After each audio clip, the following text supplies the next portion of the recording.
오늘은요 1992년에서 93년에까지 방영됐던 옛날 드라마 얘기로 한번 설교를 시작해볼까 해요.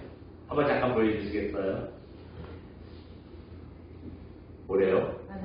네. 여러분 이 드라마 기억나시죠? 김희애, 최수종이 쌍둥이 남매로 나오는 아들과 딸입니다. 벌써 제목부터 내용 알 것 같죠? 네? 아들과 딸을 차별 대우하는 그런 드라마였어요. 최수종은 귀한 아들이라고요. 이름도 뭐였죠? 귀남이. 저도 인터넷에 찾아봤어요. 또 딸은 김희애는요. 나중에 또 아들 낳게 해달라고 이름이 후남이었어요. 근데 안타깝게도 아들을 못 낳고 딸을 낳았어요. 그 종말이잖아요, 내가. 네. 근데 귀남이보다 후남이가 더 똑똑했죠. 공부도 잘했고요. 뭐든지 스스로 자기 앞가림을 잘했어요. 그 여자가 무슨 고등학교냐고 시골에서 고등학교 가지 말라 그랬더니 떡하니 장학생으로 학교도 알아서 갔어요. 또 대학 시험도 귀남이는 떨어졌는데 후남이는 붙었어요.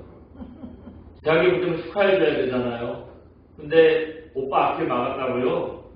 대학 붙어가지고 엄마한테 신나게 맞았어요. 아들이 붙어야 귀남이가 붙어야 되는데 네가 붙어가지고 귀남이가 떨어졌다고 합격하고도 신나게 맞았어요. 당연히 뭐 대학은 못 갔어요. 근데 스스로 이제 서울 와서 직장 생활한다고 하면서 야간 대학 나와가지고요 유명한 소설가가 됐다 하는 얘기가 저 드라마의 얘기입니다. 지금이야 아빠들이 뭐 다 딸바본데 옛날에는 딸들이 참 서운한 일이 많았죠. 서운한 일이 많았잖아요. 옛날 딸들은 이름도 어떻지요? 딸은 너로 끝이다. 이런 의미의 이름이 많더라고요. 찾아보니까 끝순이, 또 말자, 네. 그 다음에 종숙이, 아까 그 얘기했던 막내 종숙이, 이게 다 딸은 너로 끝이다. 그 다음은 아들이다. 뭐 그런 의미의 얘기잖아요. 지금은 안 나오시는데 우리 함께 신앙생활 하셨던 장호남 집사님 여러분 기억나시죠? 이분 이름이 오남이에요. 이거 무슨 뜻일까요? 네. 집사님이 네 번째 딸이었대요. 그러니까 다섯째는 아들 낳기를 바라는 마음으로 오남이라고 이름 지으셨대요. 다섯째 결국 아들을 낳았는지 제가 엄청 궁금했는데요. 그게 신뢰되는 것 같아서 물어보지 못했어요. 예. 아무튼 그렇습니다. 이렇게까지 아들을 바라는 분위기에서 자라다 보니 그 마음에 어떤 이런 게 상처가 있겠어요. 나는 엄마 아빠가 원치 않는 자식이다. 내가 태어난 걸 아무도 반기지 않더라. 나는 이 집안의 짐이다. 이런 마음의 상처들을 받았겠지요. 이렇게 태어나는 것 자체가 상처가 되는 그런 출생일 뿐이라고 생각해요. 우리가 살다 보면 다른 사람들보다 능력이 부족하다고, 뭐 가진 게 없다고, 인생이 별 볼 일 없다고, 사람들에게 외면당하고 상처받고 그런 일들 참 많잖아요. 여러분 우리 인생이 아무리 그렇더라도요. 우리가 달라질 수 있는 방법이 있어요. 예수님 만나는 겁니다. 주님을 만나면 주님이 우리를 찾아오시고 만나주시면요. 나를 그렇게 올감했던 저주했던 그런 상처들 다 사라질 수 있어요. 하나님 안에서 우리가 존귀한 인생이 될 수 있습니다. 하나님 사랑하시는 존귀한 인생으로 우리가 회복될 수 있다는 거예요. 오늘 본문이 바로 그렇죠. 이 점에 대한 약속을 주고 있는 그런 말씀입니다. 그래서 우리가 오늘은요. 예수님 만나서 우리 인생이 존귀한 인생으로 회복돼야 한다 하는 것을 잠시 좀 생각해 보겠습니다. 오늘 첫 번째로 생각해 보고 싶은 건 이거예요. 한번 보여주시겠어요? 예. 같이 한번 읽어봅니다. 우리를 살리는 하나님, 너는 내 것이라. 우리가 누구 거래요? 하나님 거. 예. 이게 바로 오늘 설교의 가장 중요한 점이에요. 하나님께서 우리를 살리시는데 여러분 우리를 왜 살려주실까요? 예. 너는 내 것이라 그렇게 말씀하셨잖아요. 우리가 하나님 거기 때문에 우리를 살려주신다는 거예요. 그러니까 우리가 하나님 거라서 우리를 살려주시고 우리 인생 책임져 주신다는 겁니다. 오늘 본문 1절 다시 한번 읽어볼까요? 1절입니다. 시작. 야곱아 너를 창조하신 여호와께서 지금 말씀하시느니라. 이스라엘아 너를 지으신 이가 말씀하시느니라. 너는 두려워하지 말라. 내가 너를 구속하였고 내가 너를 지명하여 부르나니 너는 내 것이라. 다른 말씀들은 너무너무 힘이 되고 그 은혜가 되는 말씀이지만 마지막에 보시면 내가 너를 지명하여 불렀나니 너는 내 것이라. 이게 하나님께서 우리에게 하시고 싶은 가장 중요한 말씀이에요. 여기서 내가 너를 지명하여 불렀다 그렇게 말씀하셨어요. 여러분 지명해서 불렀다는 게 무슨 말일까요? 그냥 뭐 여기 이만큼 있는 사람들 뭉뚱그려가지고 이만큼 다 이거를 갖다가 사회에 나가니까 통키라 그러더라고요.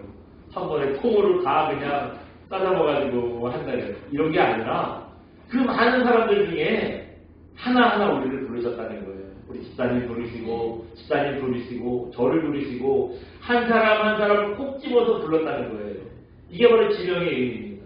그래서 네가 내 거야. 하나님께서 약속을 주세요. 하나님께서 우리를 구원하시고 고난에서 건져주시고 위로하시는 이유가요. 여러분 우리에게 있지 않아요. 내가 뭐 하나님께 충성했더니 그거 보고 하나님께서 우리를 구원하시는 게 아니라 여러분 하나님께서 우리를 사랑하셔서 구원해 주셨다라고 말씀하십니다. 부모가 자식을 사랑하는데 조건이 있던가요? 아무 조건 없잖아요. 자식이니까 자식을 위해서 희생하고 사랑하는 거 아닙니까? 하나님께서 우리를 볼 때 그렇다는 거예요. 여러분 우리가 하는 거 보면 어떨 것 같으세요? 여러분이 하나님이고 하나님이 여러분이 하나님이고 여러분이 만약에 그 사람들을 본다면은 어떨 것 같으세요? 맨날 하는 짓이라거나 하나님께서 싫어하시는 짓만 하고 뭐 언제나 하나님은 뒷전이고 내가 먼저고 이게 우리 모습이잖아요. 그러니까 만약에 우리에게 구원을 주실 때 우리는 어떻게 구원받았죠? 예수님을 믿음으로 구원받았잖아요. 이제 그렇게 안 하시고 우리가 하는 거 봐가지고 구원을 주신다면 여러분 구원받을 것 같으세요?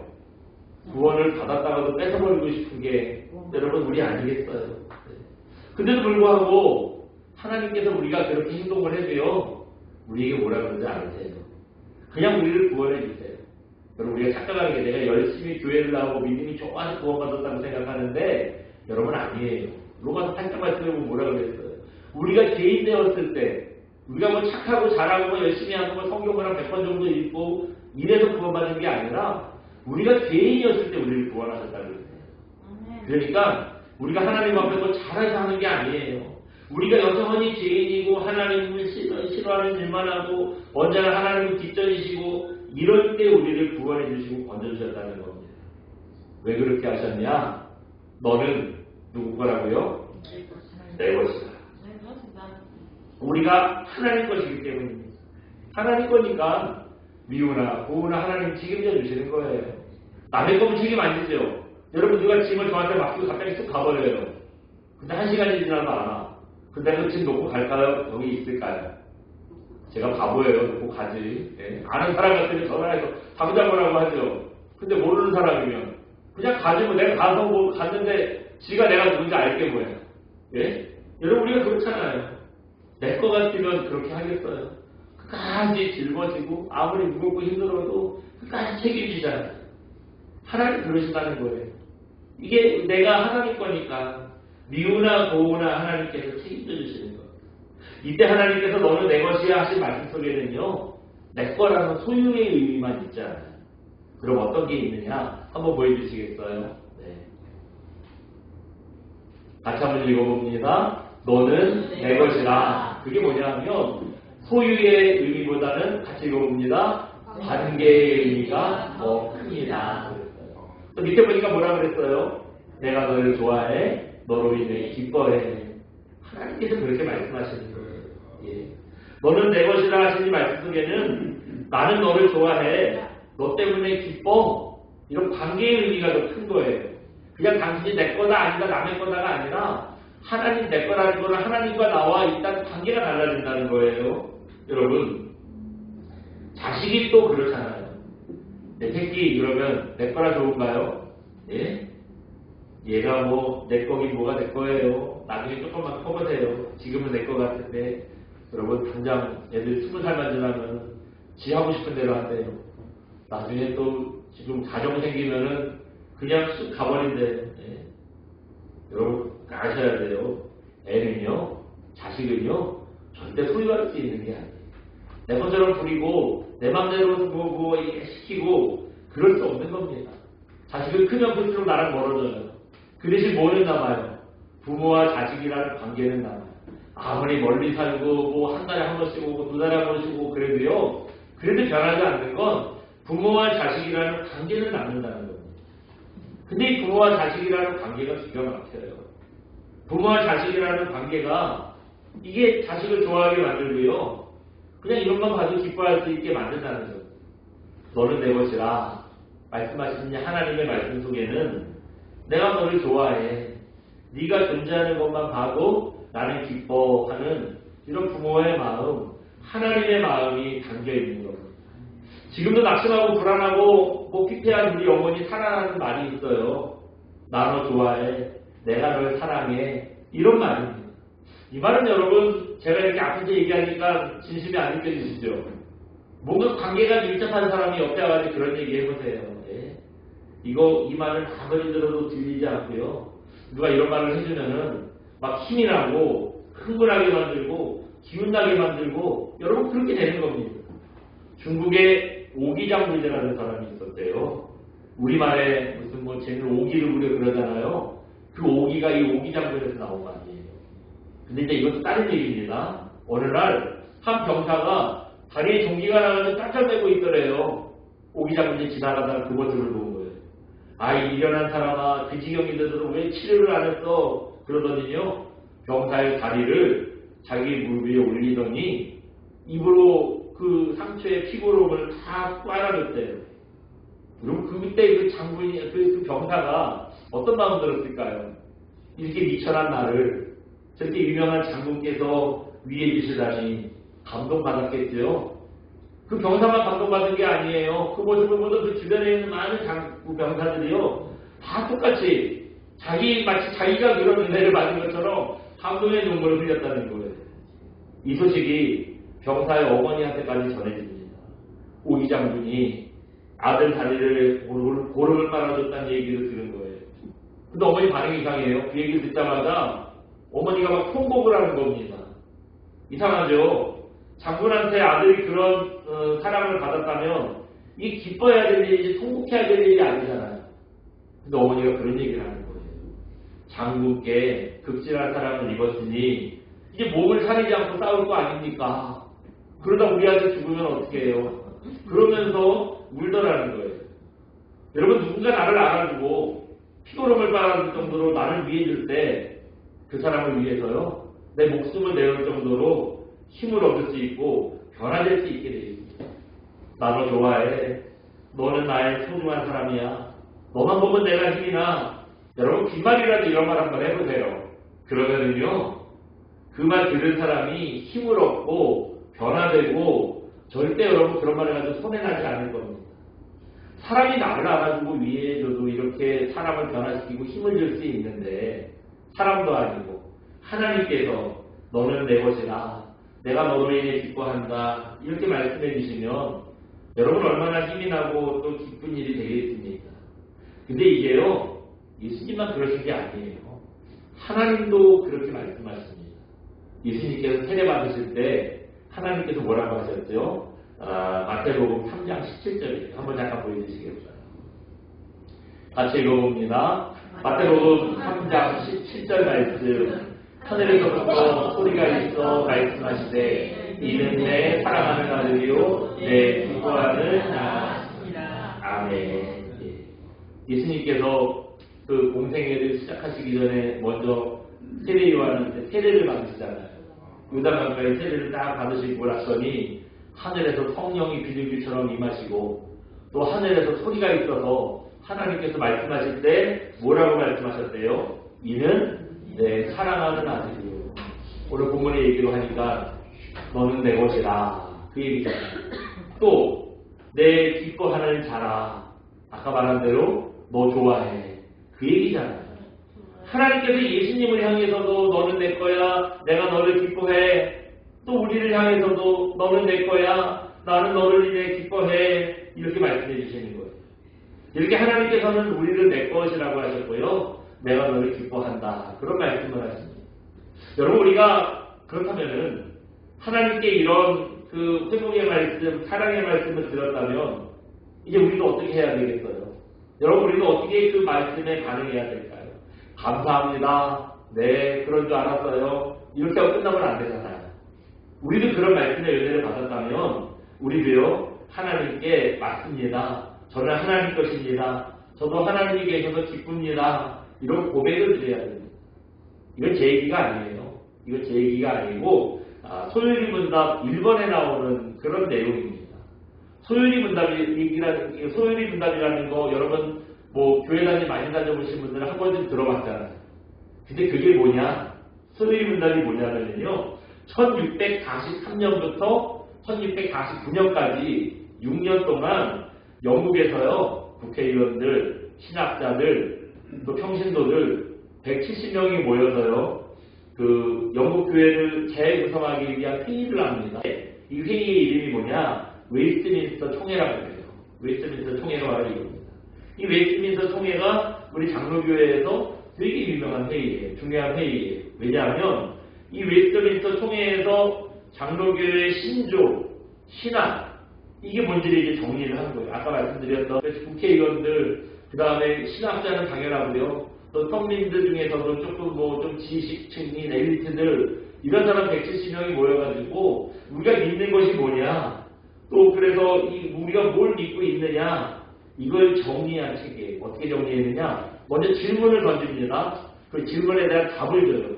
이걸 정리해가지고 이런 형식으로 우리의 신앙이 뭔지, 우리가 뭘 믿고 있는지를 가르쳐주는 책입니다. 그래서 우리가 이거 잘 보면은요, 우리의 신앙이 뭐냐, 우리가 믿고 있는 바가 뭐냐를 정확하게 알 수가 있어요. 그런데 이 많은 질문과 대답이 나오는 소요리 문답 중에 1번 질문이 있어요. 아마 여러분도 2번, 3번 이런 거는 못 들어봤어도 1번은 들어보셨을 거예요. 그 소요리 문답 1번의 질문이 이거예요. 한번 보여주시겠어요? 같이 한번 읽어볼까요? 소요리 문답 1번. 사람의 제일 되는 목적이 무엇인가? 여러분 1번이라고 하면은 뭘 여러분 1번에 놓겠어요? 제일 중요한 건 아무래도 1번에 놓겠죠. 그러니까 사람들이 목사님들 설교할 때 소요리 문답 1번을 특히 얘기하는 게, 저 소요리 문답도 10회까지나 되는 질문들 중에 제일 중요한 건 1번이기 때문에 나머지는 1번을 위한 부수적인 것들이에요. 1번이 제일 중요한 거예요. 그 1번의 질문이 뭐랬어요? 사람의 제일 되는 목적이 뭐냐? 우리에게 제일 중요한 인생의 목적이 뭐냐? 그럼 답이 뭐겠어요? 한번 보여주시겠어요? 네. 같이 한번 읽어봅니다. 하나님을 영화롭게 하는 것과 영원토록 그를 즐거워하는 것이다. 예. 이게 그냥 얘기한 게 아니라 고린도전서 1장 31절, 로마서 10장 36절, 요한복음 10장 22절에서 24절 등등 더 많은 구절들이 있어요. 이 성경 구절을 통해서 말씀을 답을 얻은 거예요. 우리가 이 땅에 왜 태어났어요? 첫 번째로 왜 태어났느냐? 하나님을 영화롭게 하기 위해서 태어났다는 거. 우리가 하나님 거잖아요. 하나님의 소유잖아요. 그러니까 우리 주인 되신 하나님께 영광 돌리는 것, 영화롭게 하는 건 당연한 일이겠죠. 이게 우리가 이 땅에 태어난 제일 중요한 목적이라는 거예요. 두 번째 또 목적이 있어요. 두 번째는 뭐래요? 영원토록 그를 즐거워하는 것이다. 영원토록 하나님을 즐겁게 해드리는 게 우리가 태어난 목적이라는 거예요. 나를 좋아한다는 하나님께 우리도요, 하나님 즐겁게 해드려야 되잖아요. 나도 하나님 좋아요. 이렇게 고백하면 하나님께서 그걸 즐거워하시고 기뻐하신다는 거예요. 이게 바로 너는 내 것이야, 이렇게 귀한 약속을 받은 우리가 하나님께 드려야 하는 신앙 고백입니다. 또 우리가 세상을 사는데 제일 첫 번째 되는 목적입니다. 이제 마지막이에요. 어떤 고난과 역경 속에서도 힘을 얻고 회복될 수 있는 길 딱 한 가지밖에 없어요. 그게 뭐냐? 한번 보여주시겠어요? 같이 한번 읽어봅니다. 힘을 얻고 회복되는 길, 자기를 왕으로 삼지 않고 예수님을 왕으로 삼는 것입니다. 아까 설교 시작하면서 그 비남이 후남이 얘기하면서 후남이가 얼마나 마음에 상처가 많았겠어요. 네. 근데 그 마음이 치료받는 길이 있다니까요. 그 여태까지 그 엄마 아빠한테 받은 상처들, 그 위로받는 길이 있다니까요. 그게 뭐래요? 자기를 왕으로 삼지 않고 예수님을 인생의 왕으로 삼는 겁니다. 하나님께서 너는 내 것이야 말씀하셨잖아요. 우리는 하나님의 이 말씀을 인정해야 돼요. 너는 내 것이야. 아니에요. 저는 제 거예요. 우리가 주로 이렇게 얘기하거든요. 그러니까 너는 내 것이라고 했을 때 맞습니다. 저는 하나님 것입니다. 이걸 인정하고요. 하나님을 주인으로 모셔야 돼요. 우리가 이거 한 가지만 잘해도요. 우리 인생 어려움 속에서도 회복될 수 있어요. 어떤 어려움과 위기를 맞아도 하나님의 도움을 얻을 수 있고 하나님을 떠나지 않을 수 있습니다. 가끔 제가 우리 교회를 거쳐간 분들 얘기하잖아요. 이분들 소식을 가끔 듣는데 또 어찌어찌 하다 보니 또 제 귀에도 들려요. 이분들 어떻게 지내고 있다 그런 소리 들리는데 교회를 떠난 분들 다른 데 가서 신앙생활 잘하시면 좋은데 뭐 가신 분들 뭐 섭섭하거나 그런 건 아니에요. 근데 어떤 분들은 교회도 안 다닌다는 얘기를 듣는 분들이 있어요. 참 안타까워요. 다른 교회라도 나가셔서 믿음을 잃어버리지 않아야 되는데 그렇게 됐다는 분들은 진짜 안타까워요. 그분들이 왜 그렇게 됐겠어요? 하나님을 인생의 주인으로 모시지 않기 때문에 그런 거죠. 사람은 누구나 자기 인생의 왕으로 삼고 싶어 합니다. 여러분은 어떠세요? 여러분은 어떠십니까? 하나님을 위해서 사시나요? 자기를 위해서 사나요? 네? 우리가 아무래도 하나님보다는 나를 위해서 사는 게 많죠. 그러면 왜 우리가 그렇게 사느냐? 이것도 똑같아요. 인생이 내 거라고 생각하니까 그래요. 내 거라고 생각하고 내가 인생의 주인이라고 생각하니까 하나님을 위해서 사는 게 아까운 거예요. 나를 위해서 살아야만 할 것 같은 거예요. 철학자 니체가 이런 우리의 마음을 권력의지라고 했어요. 뭐라고 했다고요? 권력의지. 그러니까 사람은 누구나 한 자리 차지하고 싶어 해요. 그거 이상한 거 아니에요. 누구에게나 본능이에요. 한 자리 차지하고 싶고 좀 남들 앞에서 번듯하게 뭐가 되고 싶고 또 내가 내 인생의 주인이 되고 싶어 하고. 근데 성경에 보니까 이런 사람의 마음을 잘 대변하는 얘기가 있더라고요. 뭐냐 하면 선악과예요. 여러분 선악과가 뭐죠? 하와가 하나님께서 먹지 말라고 한 거를 따먹은 거잖아요. 하와가 선악과를 왜 먹었겠어요? 선악과라는 게 뭐죠? 선과 악을 판단하는 거예요. 근데 이거 누구만 할 수 있는 거예요? 하나님만 하실 수 있는 거예요. 선과 악은 하나님만 하실 수 있는 건데 이거 선악과를 먹으면 하나님처럼 선악을 구별할 수 있게 된다 그랬거든요. 그랬더니 그 하나님처럼 되고 싶다고 나도 내 인생의 주인이 되고 싶다고 이 권력의지죠. 이것 때문에 먹은 거예요. 이거 따먹은 겁니다. 결국 이제 인류 최초의 죄를 짓는 창설을 불러오고 말하죠. 우리가 이런 마음 내려놓으셔야 된다는 거. 그리고 하나님께서 내 인생의 주인이시라는 거. 그리고 나는 하나님의 종이라는 거. 이걸 하나님 앞에 인정하고 고백하는 삶이 돼야 됩니다. 그럴 때 하나님께서요. 너는 내 것이야 하는 말씀, 이 말씀이 들리는 거예요. 이 말씀이 진심으로 안 들리니까 아무리 성경을 읽어도 너는 내 것이야, 두려워하지 마라, 놀라지 마 이런 얘기 하는데 그게 귀에 안 들어오잖아요. 무슨 소리야, 나는 내 건데 무슨 하나님 거야 이런 생각만 들잖아요. 그럴 때 이걸 믿음으로 고백할 때 내가 너로 인하여 기뻐해 이런 말씀에 위로를 얻고 우리의 믿음이 회복될 수 있는 겁니다. 여러분 근데 오늘 본문 보시면 너는 내 것이라 이 말씀을 하시면서 어떤 말씀 또 하셨죠? 그 앞에 보시면 다른 것도 그렇지만 중간쯤 보시면은요 너는 두려워하지 말라 그러죠. 너는 내 것이기 때문에 두려워하지 말라는 거예요. 그럼 왜 두려워하지 마냐? 2절 보시면 우리가 두려워하지 않아도 되는 이유를 말씀해주고 있어요. 우리 2절 한번 읽어봅니다. 시작. 내가 물 가운데로 지날 때에 내가 너와 함께 할 것이라. 강력한 때에 물이 너를 수월하지 못할 것이며 네가 불 가운데로 지날 때에 타지도 못할 것이요 불꽃이 너를 타지도 못하리니. 아멘. 네. 우리가 왜 하나님께서 두려워하지 말라고 말씀하시느냐? 물 가운데를 지날 때 우리가 침몰하지 않도록 우리를 지켜주실 거래요. 우리가 불구덩이를 지나가도요, 우리가 타지 않도록 지켜주실 거래요. 저는 이 말씀 읽을 때마다 레리 스티븐슨의 모래 위의 발자국이라는 유명한 글이 생각나요. 내용은 알고 있는데 그래서 이걸 PPT를 좀 띄워서 보여드리려고 했더니 생각보다 내용이 길더라고요. 그래서요, 이 얘기를 한번 간단하게 띄워서 말씀드려볼게요. 아마 들어보신 분들 있을 거예요. 어떤 사람이 주님과 모래 위를 걷고 있었습니다. 그러니까 두 사람이 걷고 있으니까 발자국도 몇 개가 나와야 돼요. 네, 이 두 사람의 몫에 발자국이 나와야 돼요. 근데 인생에 고난이 있을 때 이 사람이 뒤를 돌아보니 발자국이 하나밖에 없다라는 거예요. 그래서 주님께 물었어요. 주님, 제가 그토록 주님이 필요할 때 왜 저 혼자 걷고 있지요? 그때 주님이 이렇게 말씀하시더래요. 사랑하는 아들아, 네가 힘들 때 본 발자국은 네게 아니야. 내 발자국이야. 내가 너를 업고 가는 거야. 그렇게 말씀하셨다고 했어요. 우리가 고난을 만났을 때 두려운 이유가 뭡니까? 너는 내 것이야 두려워하지 마라고 말씀하셨는데 우리가 고난을 만났을 때 두려운 이유가 뭐예요? 내 인생이라면서요. 내 거라면서요. 이게 내 인생일 때 자신감 있고 좋은데 내 거라고 하니까 책임이 누구에게 있어요? 나에게 있어요. 내가 감당하는 거예요. 죽거나 살아 내가 하는 거지 누가 해주는 게 아니에요. 근데 우리에게는 고난을 감당할 힘이 없잖아요. 그럼 감당할 능력이 없잖아요.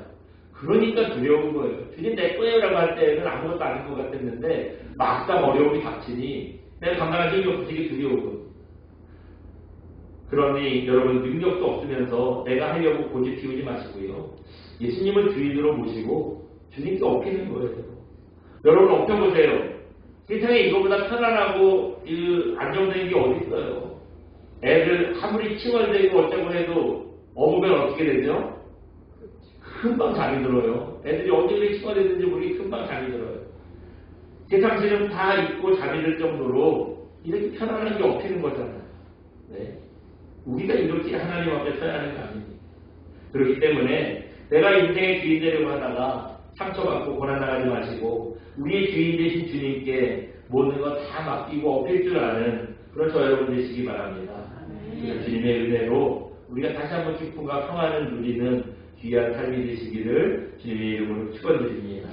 우리 시간 함께 찬양하고 기도합니다. 너 나의 안에 거하라 함께 찬양하고 기도하겠습니다.